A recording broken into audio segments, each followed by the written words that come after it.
Hallo und herzlich willkommen zu uns im Stream wieder einmal.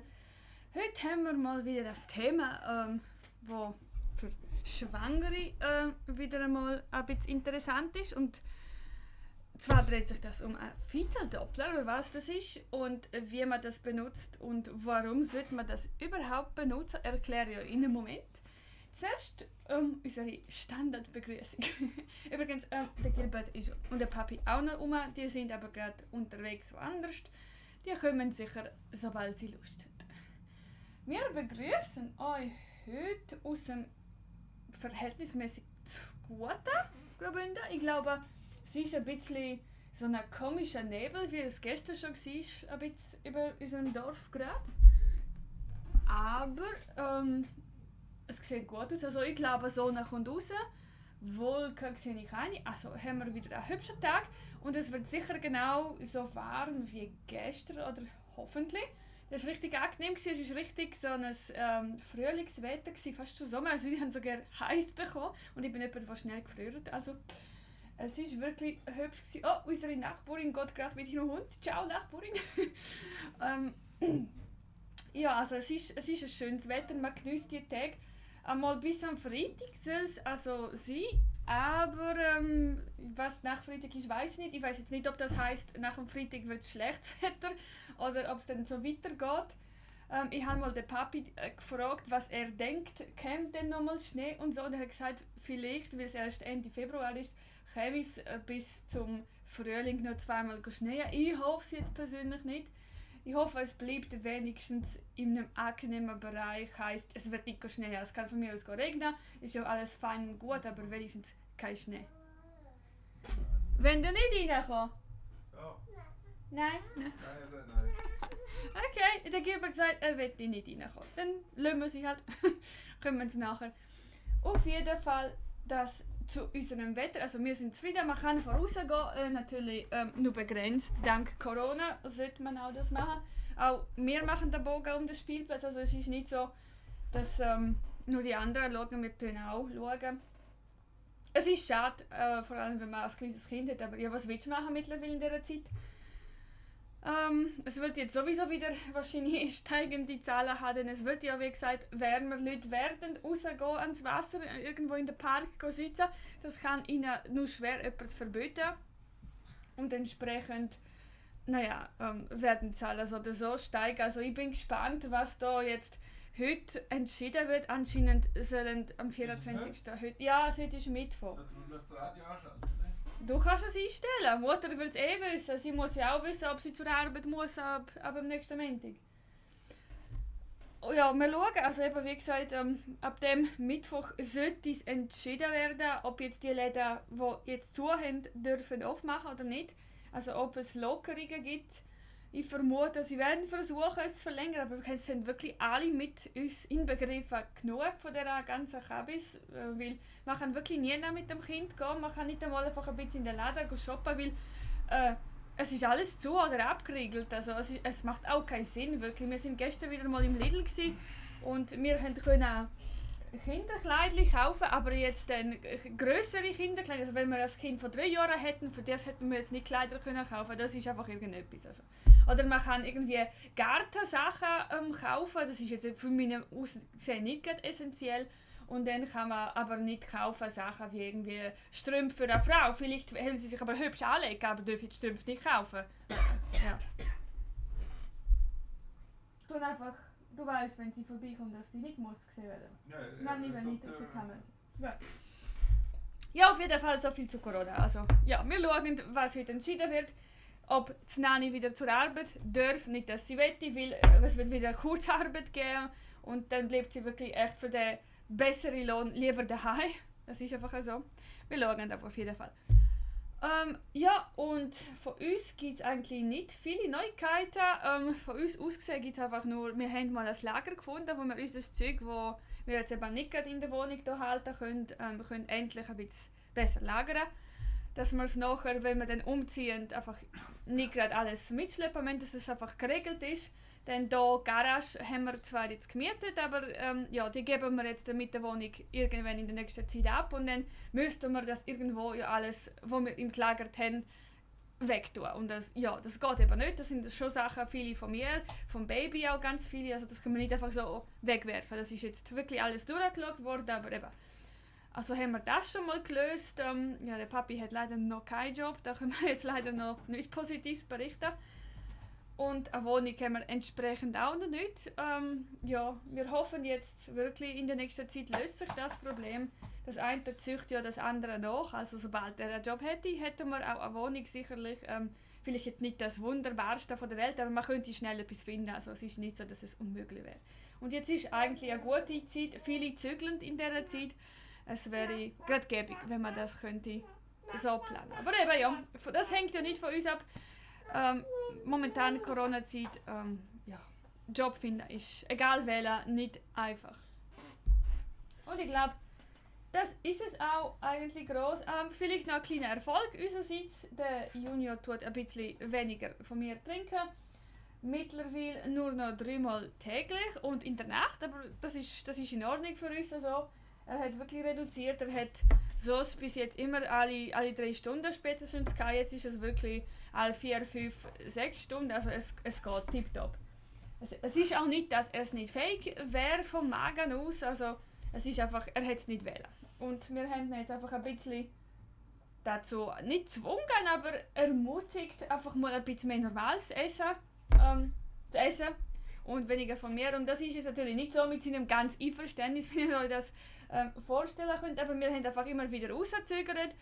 Wir sind irgendwo shoppen, haben ihm mal statt Milch angeboten, mal ein Gipfel, mal irgendetwas und dann haben wir das immer wieder so rausgezögert ein bisschen. Und dann hat sich das so eingestellt und das ist auch richtig so. Das ist eine Entwöhnen-Light-Version für die lang stillen für sie in Frage kommt. Ich lese auch noch dazu ein gutes Buch, also das fange ich jetzt dann nächstens an. Und mal schauen, vielleicht hat es noch geniale Tipps dort und sonst wird es mich sicher nur bestätigen in dem, was ich mache. Und irgendwann wird er ja sowieso einfach von sich aus aufhören. Ich meine, ich bin ja schwanger mit dem zweiten Kind. Klar wird er dann immer noch theoretisch zwischendrin können, aber es wird dann primär für das Baby sein. Er wird jetzt dann auch immer grösser, immer mehr essen. Also ich denke, er wird es sowieso von sich aus dann abstellen. Zumal gegen Ende der Schwangerschaft die Milchkonsistenz sowieso ändern wird und den Geschmack. Und ich glaube nicht, dass es ihm schmecken wird mehr. Aber ja, es ist alles offen. Wir schauen, es ist nicht so, dass er dann nicht dürfte nach dem Baby, wenn er jetzt ungefähr müsste etwas haben. Aber eben, sicher nicht alle 3 Stunden. Das ist dann wirklich primär für das zweite Kind. Und so können wir... Wo bist du, Papi? Ich glaube, der Papi will nicht. Und so kommen wir auch zu unserem eigentlichen Thema heute, was ein Fetal Doppler ist, was es macht. Soll man einen holen, soll man keinen holen? Warum ja, warum nein? All die ganzen Fragen ein bisschen im Kurzdurchlauf, denn so kompliziert ist die Sache jetzt wirklich nicht. Aber ich stelle euch jetzt einfach mein Exemplar vor. Es gibt verschiedene Marken von diesen Fetal Doppler und bla bla bla. Aber eben, es ist nicht gesponsert, das ist wirklich alles. Ich habe das selber bezahlt und habe mich selber dafür entschieden, keine Firma gibt mir irgendetwas dafür. Also ja, es ist einfach nur meine Meinung. Fangen wir aber zuerst mal an, was überhaupt so ein Fetal Doppler ist. Es ist, wie soll man das gut beschreiben? Ehrlich gesagt habe ich jetzt noch nicht das perfekte Wort dafür. Es ist ein Gerät, das euch erlaubt, ab einer frühen Schwangerschaftswoche, also das ändert halt von Gerät zu Gerät, erlaubt ein Herztöne von eurem Kind, das noch ungeboren ist, natürlich zu hören. Das ist wie beim Frauenarzt. Wenn ihr zum Frauenarzt geht, tut er ja Ultraschall machen und nebenbei könnt ihr ja dann den Herzschlag hören. Aber das ist jetzt einfach so ein wie ein Hosentaschengerät für euch daheim, wenn ihr einfach mal auch daheim zwischen den Terminen einfach mal kurz reinhören wollt. Und ja, das ist einfach eigentlich das. Jetzt, wer benutzt das so etwas? Also natürlich eine schwangere Frau, logischerweise, denn sonst habt ihr ja im Bauch kein Baby. Aber vor allem Frauen, die sich einfach mal Beruhigung suchen, zum Beispiel, wenn sie mal einen Albtraum hatten oder sonst schon voll eine schwierige Schwangerschaft oder Frühgeburten oder Fehlgeburten, all diese ganzen Geschichten, die wollen das vor allem einfach mal kurz reinschalten zwischen den Terminen, um nicht jedes Mal zum Arzt zu rennen. Und die wollen einfach mal den Herzschlag von ihrem Baby hören. Aber es können auch Frauen wie ich das haben, die einfach mal wenige Ultraschall haben. Also wir haben wirklich jetzt nur ganz am Anfang zum Feststellung der Schwangerschaft einmal gehabt und werden erst wieder, und das ist auch schon der letzte, in der 20. Schwangerschaftswoche, dann, nein, eigentlich 21. Wenn nicht 22. Egal, werden wir den zweiten Termin dann haben zum Organscreening und zum einfach wissen, was für ein Geschlecht das ist. Also ihr seht, das ist wirklich ein ziemlich langer Abstand und danach werden wir nie wieder zum Ultraschall mit dem Schwangerschaft gehen, außer natürlich, es wäre jetzt gerade etwas, aber das hoffen wir nicht. Und entsprechend ist das einfach ein bisschen erstens einmal Kontaktaufnahme für mich zum ungeborenen Baby, weil den Herzschlag habe ich bis jetzt noch nicht gehört. Es ist nicht so, dass ich mit 12 Wochen eben einen Ultraschall hätte, wo ich dann zum ersten Mal den würde hören. Und zweitens einfach, wenn ich mal irgendwie einen Albtraum habe oder beunruhigt sein, also einfach kurz wissen, weil ist alles in Ordnung, kann ich schnell einfach damit reinhören, ganz unverbindlich schnell das Poppy finden, das Herzschlag, also und dann nach 2-3 Minuten kann ich es abstellen. Man kann damit aber auch der Familie also zeigen, die jetzt halt wegen Corona nicht mit kann zu diesen Termin. Also ich habe zum Beispiel meiner Mutter schon gezeigt, man könnte auch meinem Vater zeigen, der wird es übrigens so in einem Monat ein bisschen mehr besuchen.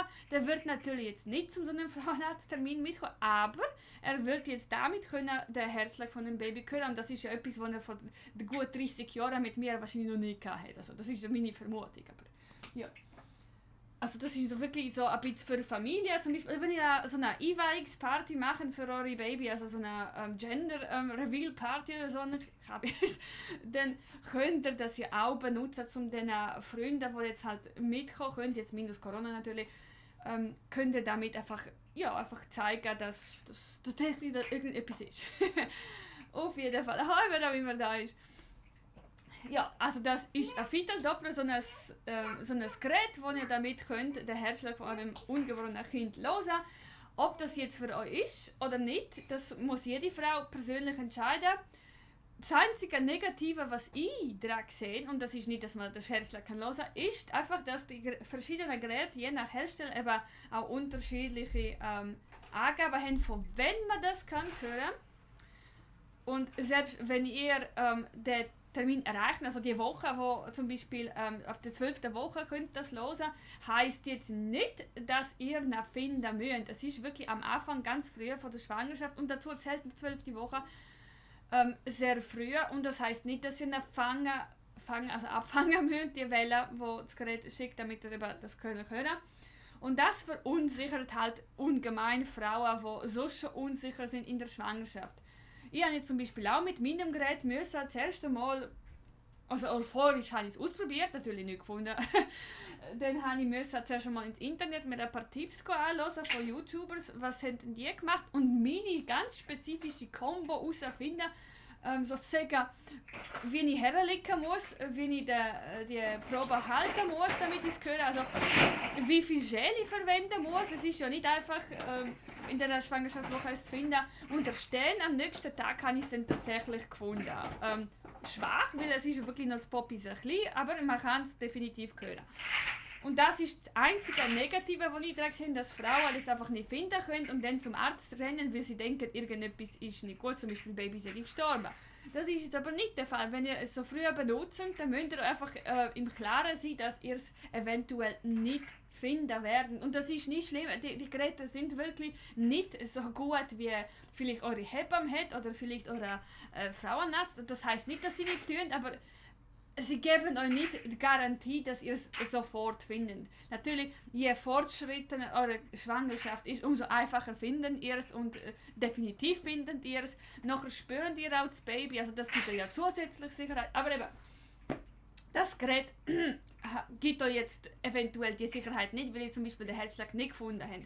Lasst euch davon nicht verunsichern. Ich habe mit meinem Gerät den Herzschlag in der 11. Schwangerschaftswoche gefunden. Das ist wirklich sehr früh. Es gibt aber auch Frauen mit meinem Gerät, die haben das in der 8., 9. Woche gefunden. Das ist wirklich erstaunlich, finde ich. Ich hätte es, glaube ich, noch nicht gefunden dort. Das muss man einfach ein bisschen üben. Das ist jetzt einfach nicht so... Es gibt auch nicht so eine tolle Anleitung, muss ich sagen. Ja, eben. Also wenn euch das nicht stören tut, dass ihr es eventuell noch nicht am Anfang findet und euch nicht entmutigen lasst, dann habt ihr nachher ein tolles Gerät, das ihr wirklich verwenden könnt, um das nachher zu finden. Und ein bisschen Übung, das ist wirklich nicht viel nötig. Ihr müsst einfach eure spezifische Combo eben finden, wie ich das nenne, wie ihr herlegen müsst und wie ihr die Probe heben müsst und wie viel Gel ihr finden müsst. Und dann habt ihr es. Also es ist nicht unmöglich, aber es ist bei jedem ein bisschen unterschiedlich und auch wie das Baby liegt. Oder? Es bewegt sich ja auch. Zum Teil brauchst du wirklich einen Millimeter nach links oder rechts und dann hast du den Herzschlag schon nicht mehr. Also es ist wirklich ein bisschen Übungssache. Aber das Gute an den Dingen ist, die geben nicht so viel Ultraschallwellen aus, jetzt wie das Gerät von eurem Frauenarzt. Also ihr könnt da locker 10 Minuten suchen. Der Herzschlag, wenn ihr ihn nicht gefunden habt, macht einfach eine Pause und dann probieren das vielleicht am Abend wieder. Also es empfiehlt sich auch nicht nach dem Essen übrigens, das ist jetzt auch so eine Sache. Aber ja, probieren es einfach, machen es nicht eine Stunde lang, das verunsichert euch nur und bringt auch nichts. Machen wirklich 10 Minuten, wenn ihr es nicht gefunden habt, stellen es ab. Und dann machen wir weiter. Ja, was gibt es jetzt da für Geräte? Also ich habe mich jetzt für die Sonoline B entschieden. Das ist jetzt so eines von den bekanntesten Firmen, die da Fetal Doppler machen. Es gibt aber auch zum Beispiel eine sehr bekannte Firma, heißt Angel Sounds. Das ist genau auch ein Fetal Doppler. Es gibt auch von Baby Move eine. Also es gibt Sonotracks und ganz viele Geräte. Sie unterscheiden sich grundsätzlich nicht in der Handhabung groß, aber im Aussehen. Ich habe mich für das Gerät entschieden, das so aussieht. Ich zeige es euch gerade. Also das sieht so aus und das ist die Probe, die dann nachher sozusagen ihr eures Baby suchen könnt mit. Und das habe ich mich für entschieden, weil das kannst du viel besser putzen mit dem Gel nachher als so eine Angel Sounds, wo ein bekanntes Problem hat, dass es ins Batteriefach das Gel kann reinkommen, wenn man es blöd macht, also nicht weiss zum Beispiel. Und vor allem, weil das einfach viel handlicher ist, ihr habt wirklich nur die kleine Probe an der Schnur drauf, die ihr hier umführt bei euch auf dem Bauch. Und beim Angel Sounds ist wirklich so ein riesiges Ding, das du über den ganzen Bauch hast. Und ich finde, das hat jetzt für mich nicht gestimmt, das habe ich nicht gebraucht. Der zeigt auch dann nachher später in der Schwangerschaft auch Herzschlagraten an vom Baby. Das beruhigt mich viel mehr als mir so ein riesiges Ding, das ich da über meinen Bauch führe und nachher kann einfach den Herzschlag aufnehmen. Das kann ich auch so extern mit dem Handy zum Beispiel. Also das war mein Kriterium gewesen. Es gibt wirklich verschiedene Hersteller. Welcher hier jetzt der beste ist, kann ich euch nicht sagen. Natürlich gibt es spezifische Geräte für Hebammen, die sind um einiges besser, aber eben um einiges teurer. Jetzt so ein Fetal Doppler von Sonoline B ist etwa 50 €, 50-60 € neu dort rum. Man kann es auch gebraucht kaufen. Kommt noch ein kleiner Aufpreis für das Gel drauf. Also ich habe hier Dispo-Gel gekauft in der Apotheke für 6,50 Franken. Absolut kein Problem, das lange für, Gott, ziemlich lang. Also es ist wirklich keine teure Anschaffung in dem Sinn. So ein Gerät für die Hebamme ist 200-300 Franken, aber natürlich, die sind dann wasserfest. Die brauchen die Frauen, um zum Beispiel Herzschläge vom Baby in der Badewanne zu lassen. Aber wirklich so etwas braucht ihr nicht. Ihr legt ja euch einfach her und dann könnt ihr das sozusagen trocken machen. Also ihr braucht da wirklich kein Spezialgerät. Und eure Hebamme wird ja dann bei der Geburt ein Spezialgerät haben, also wenn ihr dort definitiv auch den Herzschlag hören. Ja, also eben, ich habe mich für den Fetal Doppler von Sonoline B entschieden, aber es gibt verschiedene Firmen, ihr müsst einfach schauen, was für Features die haben, aber die meisten sind wirklich sehr ähnlich. Es geht mehr darum, wenn ihr etwas Klobiges in der Hand, das ihr über den Bauch führt, oder wenn ihr lieber die kleine Probe, die ihr da über euren Bauch führt. Der Angel Sounds, den bekommt man auf Tutti für 15 Franken, also das ist definitiv eine billigere Anschaffung. Den Sonoline B, den habe ich über Ricardo ersteigert, mit viel Glück. Sonst hätte ich den müssen für einen höheren Preis von Deutschland holen. Also 60, 70 wäre es sicher geworden, plus Lieferung. Vielleicht noch Mehrwertsteuer, wenn es noch über die Grenze kommt, wäre. Also, ja, ich weiß es nicht genau, aber es wäre definitiv teurer geworden. Also bin ich froh gewesen, dass ich mich über Ricardo ersteigert habe, gesagt. Und ich habe dort auch gleich 60 Franken mit Lieferung gezahlt, ohne das Gel. Also es ist gleich ein hoher Preis, aber ich finde, für das, was das Gerät wirklich kann und wie angenehm es für mich jetzt persönlich ist es definitiv um einiges besser als jetzt so eine Angel Sounds. Aber eben, wenn es euch gleich ist, dass es ein bisschen klobig ist und einfach ein bisschen den Herzschlag hören wollt und es ist euch wirklich egal, wie das Design ist, dann tönt euch so eine Angel Sounds gebraucht kaufen. Die Geräte werden wirklich nicht oft von diesen Frauen gebraucht. Ein paar Mal während der Schwangerschaft und dann könnt ihr einfach desinfizieren und für euch brauchen. Und es ist einfach viel billiger für euch. Ja, neu kaufen würde ich es wirklich nicht. Ja, so viel also dazu. Eben, wie gesagt, benutzen unbedingt, wenn ihr so früher vor allem dran sind mit dem Herzschlag ablösen vom Kind, als Gel, als Ultraschallgel, also Dispo-Gel, da, das ich hier habe, ist wirklich das billigste und das einfachste. Das Einzige, was es macht, ist einfach die Leitung erstens einmal da ein bisschen verbessern, die ich dann da zum Ablosen brauche. Und zweitens, die Probe gleitet einfach viel besser über eure Buche. Es ist viel angenehmer. Und das Teil hat wirklich da die Flasche für 650, 250 Milliliter. Also da sind wir lang dran, bis das Ding leer ist. Und es ist wirklich viel angenehmer. Okay, tun bitte dir das Zeug nicht ins Maul stopfen. Du versteckst dran. Gebert! Du bist ja wurscht. Genau. Du bist ja wurscht. Also ja. Wenn ihr eine billige Anschaffung wollt, Angel Sounds über Tutti, kein Problem. Wenn ihr ein bisschen in ein anderes Gerät investiert, das ein bisschen mehr Komfort bietet, dann Sonoline B kann ich euch empfehlen. Aber eben, es gibt auch Sonotracks, die sind genauso in dem Design. Es gibt sicher noch andere. Also da könnt ihr schauen, was ihr auf dem gebrauchten Markt finden könnt.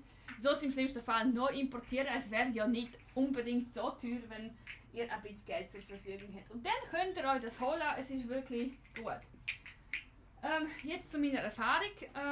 Das Sonoline B ist eben, wie gesagt, ab der 12. Woche wird gesagt, kannst du den Herzschlag hören. Man kann aber definitiv viel früher. Also wenn ihr auf YouTube geht, definitiv Frauen 8. 9. Woche, die finden es definitiv ab der 10. Es ist einfach ein bisschen eine Übungssache, wie gesagt, aber es ist möglich, das zu finden. Ich finde, das ist mehr als früher genug. Ich meine, der Herzschlag vom Baby ist irgendwo zwischen der 6. und 7. Woche. Je nachdem auch 8. Wie auch immer da irgendwo wird er erst einmal aktiv, sozusagen. Das Herz ist dann bereit zum Anfang schlagen. Und dann verpassen ihr vielleicht 2-3 Wochen, wo ihr dann das nicht zuerst einmal gehört habt und dann habt ihr direkt euren Fetal-Doppler, der das auffangen kann. Also, was willst du noch mehr? Eben. Und deshalb würde ich euch persönlich empfehlen, wenn ihr wirklich das machen wollt, zum Beispiel über wenig Ultraschall und so. Das ist wirklich toll. Bedienung ist einfach, also es ist nicht schwer. Hallo!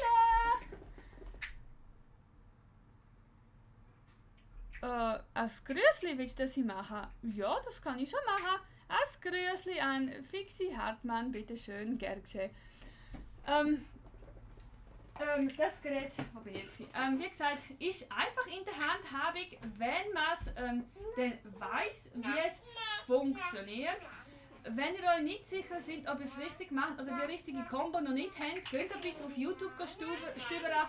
Dort gibt es gute Anleitungsvideos, wie ihr das eventuell machen könnt, was man machen kann. Definitive gute Tipps sind viel Gel benutzen, vor allem am Anfang. Nicht nach dem Essen probieren, den Herzschlag abzulassen, weil dann gibt es sowieso noch andere Geräusche im Bauch.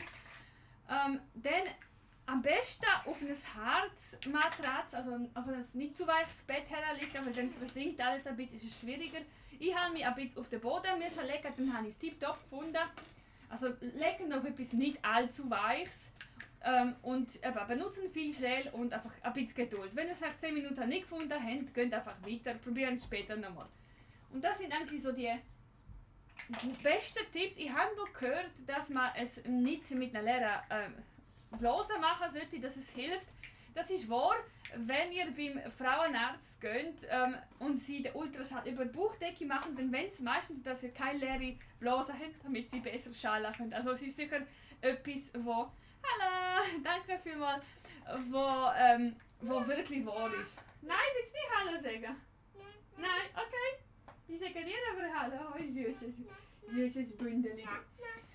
Also ja, so viel dazu. Es ist wirklich nicht schwer, aber es braucht Übung. Ihr müsst ein paar Mal probieren, bis ihr es wirklich gut könnt. Ich kann es mittlerweile tiptop finden. Fangen einfach immer ungefähr in der Mitte vom Bauch, also wenn ich es vor allem früher machen in der Schwangerschaft wie ich, fangen unter dem Bauch, Nabel an, in der Mitte etwa und gehen dann langsam, aber das heißt wirklich im Millimeter-Schritt und in kreisender Bewegung mit der Sonde dann über euren Bauch und versuchen es, Bob, ich finde, es ist wirklich zum Teil einfach ein Millimeter, wo der Unterschied macht zwischen ich höre etwas und ich höre nicht.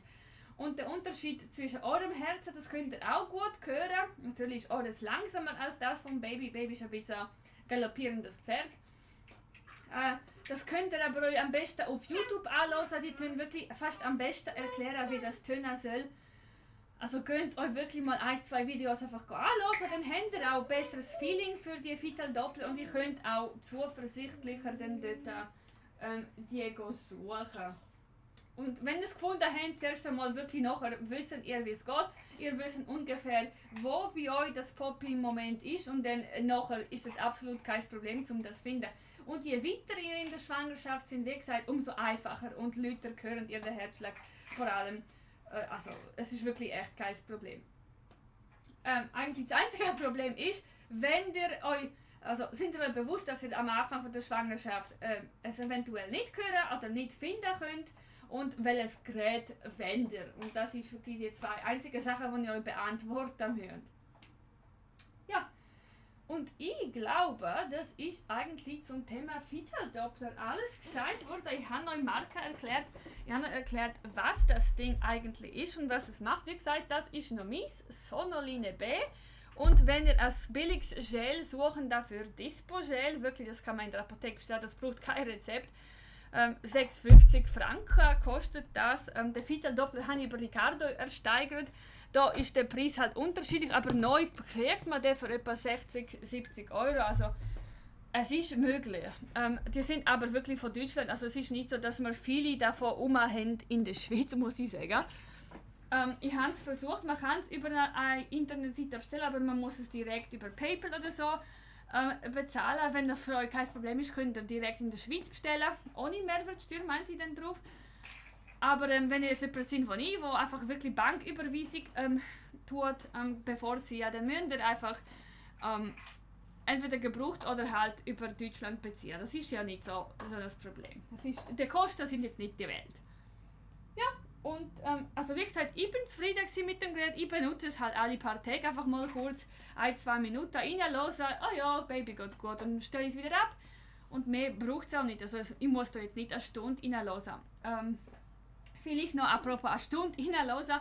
Es hat Frauen, die am Anfang, die wollen wirklich den Herzschlag unbedingt finden. Und ich habe von Fällen gehört, wo dann, oder gelesen, sagen wir es so, wo dann eine Frau wirklich eine Stunde lang ununterbrochen nach dem Herzschlag gesucht hat. Ich meine, der Eifer ist ja schön und gut, aber erstens einmal tut es euch psychisch nicht gut. Zweitens, es wird nicht helfen, je länger ihr suchen, eures Kind zu finden. Und drittens, dann kommt natürlich schlechtes Gewissen auf, dass es vielleicht ein Baby geschadet hat oder so. Sollte nicht, der Hersteller sagt, aber tun Sie bitte nicht so lang machen. Also, lieber wirklich 10 Minuten suchen. Wenn ich dann nach 10 Minuten es nicht gefunden habe, lasst es wirklich für einen Moment sein. Aber sollten die es wirklich eine Stunde mal machen, es wird dem Baby nichts passieren, aber machen es lieber nicht. Also das ist wirklich jetzt unnötig. Ja. Ja, ich glaube, das ist. Wenn ihr noch Fragen zum Fetal Doppler oder dem Thema allgemein habt, könnt ihr das natürlich gerne an mich stellen. Das ist absolut kein Problem. Ich bin jetzt zwar nicht der Profi da drin, aber man hat so seine eigene Erfahrung, gell? Also man kann ein bisschen helfen. Ja, ich bin gerne für Fragen da. Sonst können wir mal schauen, ob der Junior mal Hallo kann sagen. Gut. Hey, 18 Monate altes Baby, kannst du mal Hallo sagen? Übrigens, falls ihr nicht wisst, der Gilbert ist ein Schreikind und mittlerweile beschäftigt er sich auch mal selber, wie ihr gesehen habt. Wenn ihr zum Beispiel Videos von früher ganz am Anfang von uns seht, dann habe ich gesehen, dass ich auf einem Gumpiball, also Gymnastikball, da gesessen bin und wirklich die ganze Zeit auf und ab gehüpft bin, damit das Schreikind nicht die ganze Zeit schreit, während ich da euch erzählt habe. Es ist aber auch wirklich der Sinn davon gewesen, zum euch zu zeigen, dass trotz Schreikind man nicht den Mut verlieren soll und gleich einfach mal machen soll, was man machen will. Eben. Es ist nicht immer einfach, aber es geht. Gell, Gilbert? Also, 18 Monate altes Schreibaby, geht gut. Hallo, Baby! Salut. Geht's gut? Ja, Hast du gegessen? Ja. Ja, was Komisch. hättest du denn heute gegeben? aber der Brei. Die Brei. Hast du getrunken? Wo? Und ist fein gewesen? Ja, das ist Brei. Warum tust du dein Bett dort her? Weil ich mit dem Lego spielen will. Ich habe auch Platz gebraucht. Okay. Ich kann einfach nicht mehr hinterschieben, aber... Ja. Kann man wieder ändern schnell. Okay.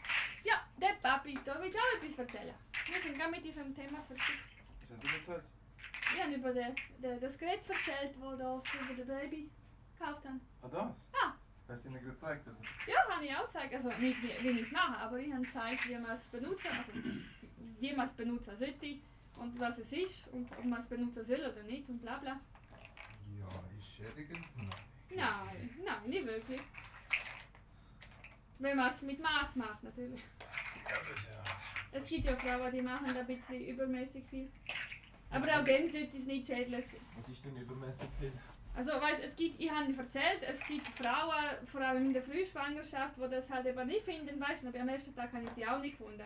Ja. Und wo sie dann eine ganze Stunde aber suchen nach dem Baby. Das empfiehlt jetzt der Hersteller nicht unbedingt. Nicht, dass es dem Kind jetzt wird gross schaden, aber das ist auch nicht der Sinn regt davon. sich dann einfach auf. Nein, nicht einmal, aber es geht darum, dass es nicht hilft, wenn du eine Stunde danach suchst. Wenn du es nicht gefunden hast, dann tu einfach später probieren. Dann ein paar Tipps im Internet schauen und so, weißt du? Also, so haben die Hersteller Reklamationen von Babys bekommen. Hey, tut meine Mutter sucht der Mutter nach mehr. Nein. Nein. Ja. Also ja. Checkst du es? Das, nein, ich finde es auch nicht wichtig. Ganz klar. Aber du weißt es ja. Ja, also so viel zu dem Thema. Hast du also nichts zu erzählen für uns? Wie geht es deiner Katze? Wie geht es dem Echo? Wir haben schon lange nicht mehr das Thema gehabt. Ja, dem geht's tipptopp. Der hat immer längere Krallen. Musst du nicht wieder mal schneiden gehen? Ich habe herausgefunden, wie man jetzt seine Kralle schärft, nicht stumpft. Stumpf macht. Also sozusagen, er hat den Kratzbaum, den ich für ihn habe, hat er ausgenutzt, um seine Kralle scharf zu machen. Ja gut, aber du Wichtig. kannst sie abhauen, nicht? Ja, aber wenn er sie gerade wieder scharf macht. Hat Ja. sie in einem Tag wieder scharf bekommen. Ja, aber was kann ich denn dafür machen? Ich habe nicht gesagt, dass du etwas dafür machen kannst. Ich habe gesagt, dass du etwas dafür kannst. Und kratzt er dich damit, oder was? Er springt auf meine Beine und dann Musst du Jeanshose tragen? Ich muss jetzt eine extra dicke Hose tragen. So wie auf dem Bau. So eine Baustellenhose und nachher kommt so eine Katze drauf und dann ist es gut. Aber Ja, bang! Au, so wie er passiert gerade gar drauf springt, ist er mit der Kralle so. oh ja, oh, ich tue meine Kralle strecken. Oh, ich gehe noch mit den ersten 2 Pfoten zuerst drauf. Dann so schauen, ob es überhaupt stabil ist. Und dann ist es richtig gesagt. Tut sich weich machen. Schau, ob es weich genug ist, damit ich dann drauf sitze. Nachher hockt er her, nachher ist es normal, wenn er her hockt normal. Okay. Und nachher, ich so, okay. Dann wenn er wieder abspringt, so. Ich komme gleich wieder. Kannst du ein bisschen etwas erzählen, Baby? Ja, über sowas. Okay. Über was? Was du willst. Ja. Aber familienfreundlich bitte. Okay. Hast du erzählt, warum gehen wird? Was denn? Wegen der Tür und so weiter. Kannst du erzählen? Und ich gehe. Können wir? Ich weiß nicht, können wir? Ich darf am Boden am Lego spielen. Gilbert, nicht abhauen! Auf jeden Fall. Der Gilbert hat, angefangen, Türen zu öffnen. Und es ist gut. Auf der einen Seite, ja, ich kann jetzt Türen öffnen. Auf der anderen Seite, wenn man überlegt, wir sind wir sind im 2. Stock. Und dann kann ich jetzt die Türen öffnen zum Korridor. Und das ist dann schon wieder ein Problem geworden. In dem Sinne. Es ist so, ja, es ist gut, dass du das kannst, aber ist eigentlich nicht so gut, wenn wir nicht rum sind. Es ist auch gleich, wenn wir auf den Spielplatz gegangen sind. Sind wir auf die Rutsche gegangen, ist aber selber raufgekraxelt. Nicht die Leiter, das schafft er noch nicht. Leiter kann er noch nicht. Und nachher, nachdem er auf der Leiter oben war, hat er so gesagt, so, Eben. hat sozusagen der eine Weg ab auf der Rutsche und der andere Weg ab, direkt ab. Dort, wo man klettern Eben, würde. bleibst du da oder was? Und es ist nicht die kleine Rutsche für die kleinen Babys, es ist sozusagen die grosse Rutsche für die grossen Kinder. Auf jeden Fall hat man dann einen heiden Spass mit mir, wo ich auf der einen Seite haben rennen dürfen und auf die andere Seite. Um sozusagen ihm zu sagen, nein, nicht dort. Und dann sagt er, da, dort. Und dann sagt er, nein, nicht dort. Was ist? Er hat einfach seine Probleme. Drin? Er ist ein Schreibaby, was erwartest du? Ja. Weniger Probleme? Ja. Und hast du erzählt über die Rutsche, oder was? Rutsche und dass er jetzt die Tür öffnen kann und dass das im Grunde genommen eigentlich kein Problem wäre, wenn man nicht im zweiten Stock da Ja. Oder dann kann er einfach in den Korridor reinwatschen und kann die Katze auf der Treppe machen. Ja. Ja, meinst du, wir könnten auch ein Gitter her tun. Man könnte das Gitter her tun, aber man kann zwischen den Gitter durchrutschen, die dort sind. Ja, leider, ja, das ist wahr. Sein Kopf passt auch noch durch das Gitter durch. Nein, das passt ja nicht mehr. Ja, nicht mehr, aber dann steckt er fest. Ja, nachher hängt er. Es ist nicht witzig. Ja, aber auch ja. Es ist witzig. Nein, es ist nicht witzig, nein. Ja, nein. Was ist denn? Es ist nichts so Schlimmes. Es ist nichts Schlimmes passiert, Gilbert. Du bist einfach nur müde. Das ist dein Problem. Gell? Ja. Willst du Hallo sagen? Willst du Winke machen? Nein. Gibt's auch mal ein Ja? Nein. Kacke. Muss noch mal versuchen zu jagen, dann zeige ich euch wieder, wie ihr jagen. Du musst einsammeln in die Box, ich stolper in mir drüber. Die Box ist hinter dir. Weil er will gerade hinter schildern. Er sagt, Papi, ich komm nicht dahinter. Schau, du hast das Bett verschoben, jetzt kann ich nicht mehr.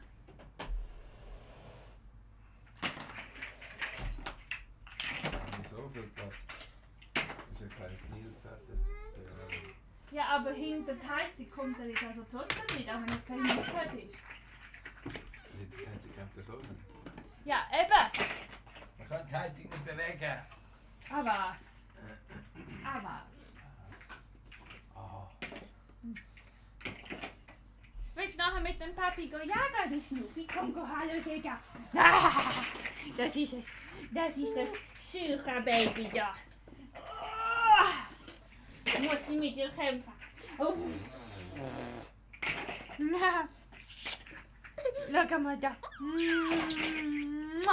Küssli von Mami. Und tschüss, Mami. Und tschüss. Und tschüss. Und tschüss. Und tschüss. Na. Klatsche. Magst du nicht mit? Derli. Nein, auch nicht. Er tut dich mit dem Bagger überfahren. Können wir euch zeigen, wie sich die zwei bejagen.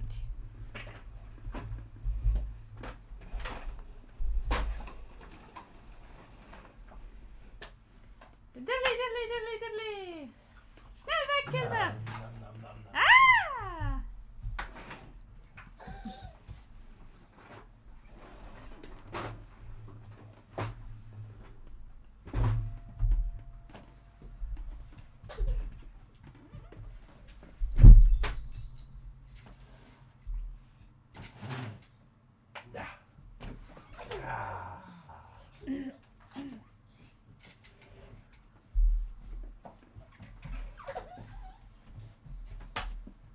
Komm, Papi betätschla. Schnell! Komm, Papi betätschla.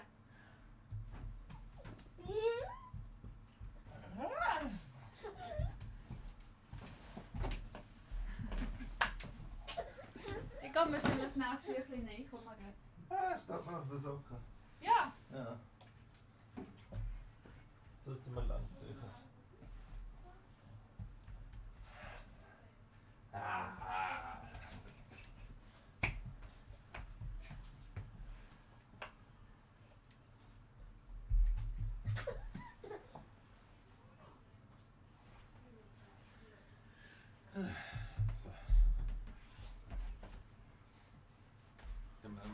Komm, lauf. Lauf. Lauf. Lauf.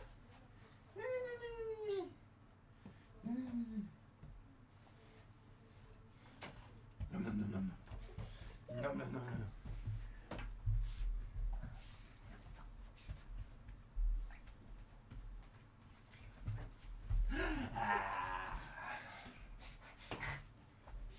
Oink, oink.